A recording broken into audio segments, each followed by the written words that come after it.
sudden darkness, but I can see.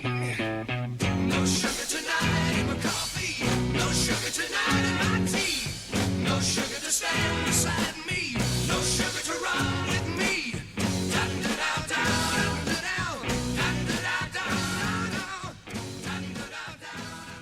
Hey everyone, it's Daisy, or Binary Bombshell if you're on my Twitter, or Paralytic Process if you are on my DeviantArt or Instagram. And all I can say for today is holy shit, it is so hot where I am. I mean, look at me. Look at this. I don't tan whatsoever. I don't even get freckles. And it's over 100 degrees over here. Every winter I tell myself, oh my god, it's so cold, global warming couldn't possibly be happening. And then summer comes and I'm like, I believe that shit. The earth is melting. Even my dog, Rowdy, here we go, he's a Yorkie. We had to cut off all this beautiful hair because it's so hot. Say hi.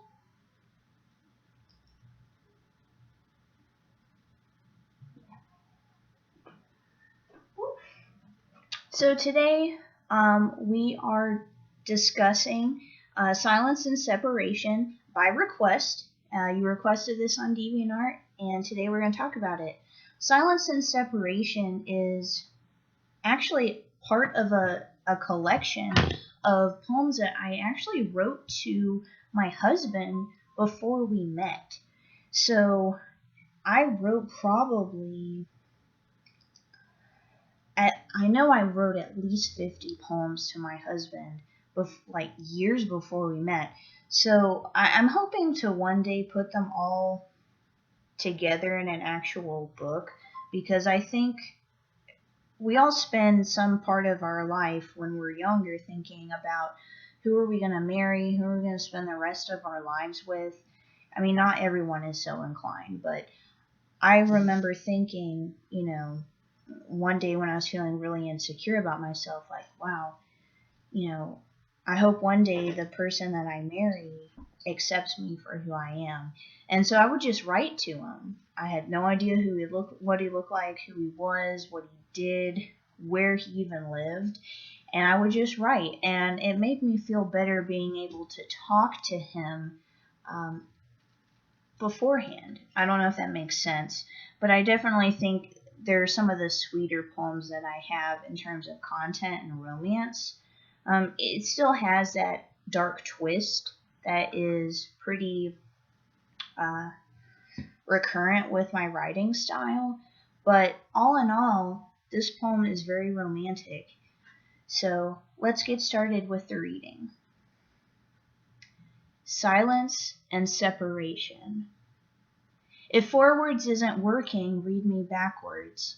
Replace my adjectives with your intent. The plot is weak, and my character is waning. Indent my eyes. Rewrite the marrow in my bones. Edit the blood beneath my skin, because it doesn't flow quite right. The pauses in my breath are too short. The punctuation is lacking, yet I am still the last word missing from your story. Come find me.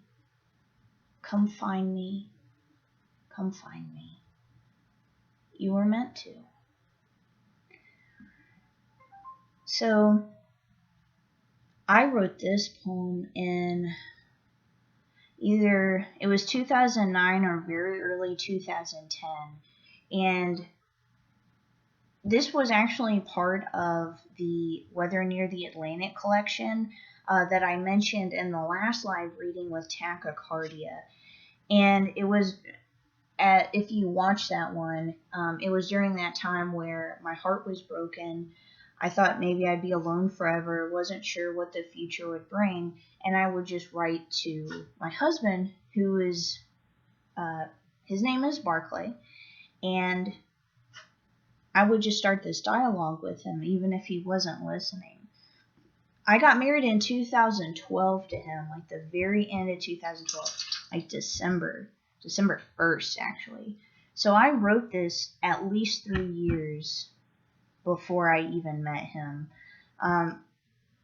And I think it was a really cool thing. It was really cool to me to have saved up all of these poems and then given them to him to say, hey, I've been in love with you before I even met you.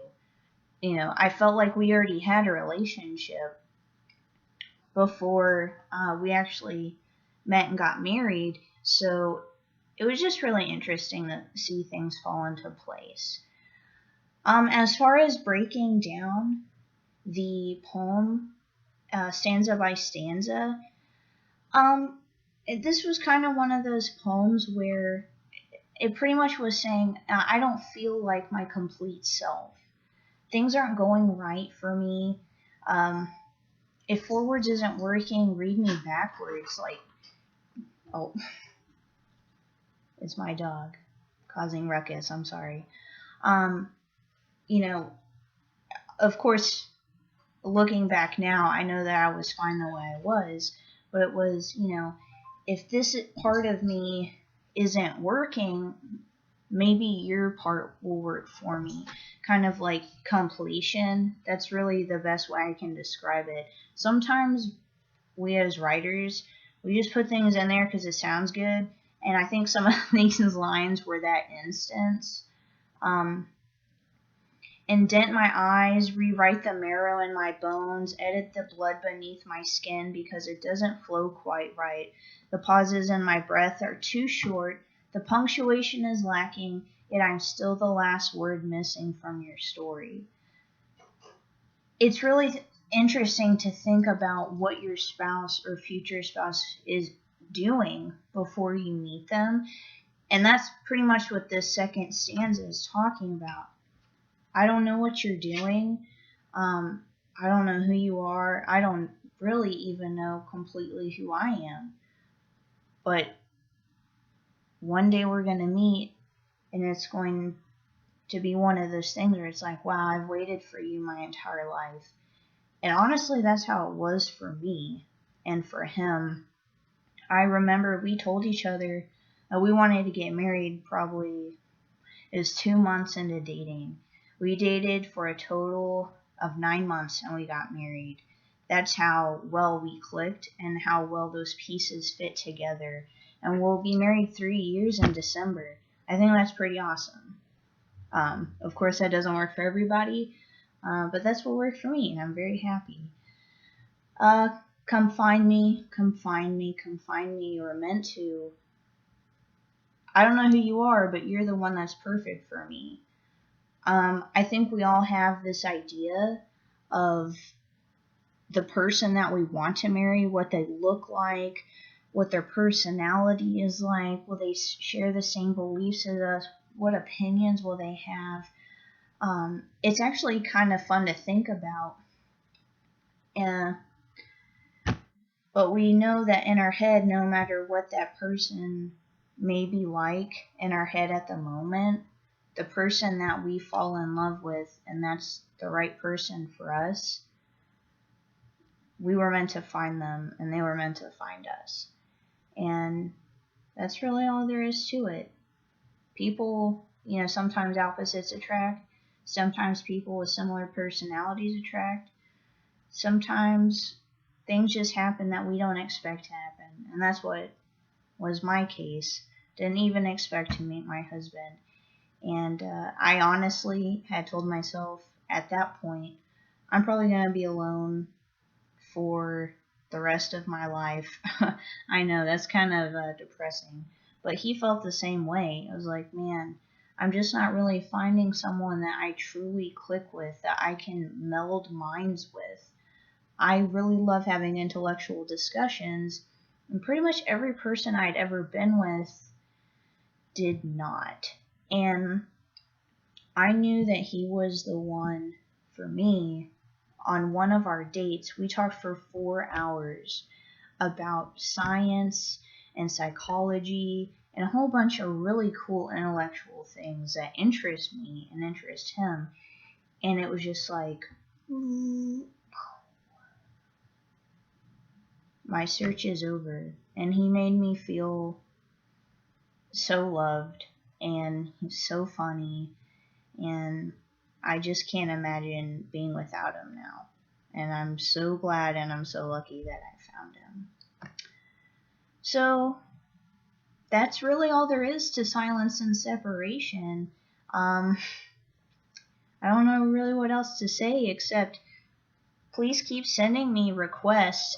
The next video will be about disinfectant, and I actually wrote that a couple of weeks ago. And that's part of my Time Speaks Loudest collection. So subscribe if you're on YouTube, or at least upvote, because that really helps me get my videos out there for other people that find my work. So be sure to subscribe. You can follow me on Twitter, DeviantArt, Instagram, YouTube. Just follow me. I want to hear your thoughts. I want to see your dreams and your comments and things like that. So feel free to just follow me. And I hope y'all have a wonderful day, and I hope you're staying a lot cooler than I am. I'm getting all my hair chopped off tomorrow. So hopefully that won't be a disaster. Alright, well, I'll see y'all later. Bye.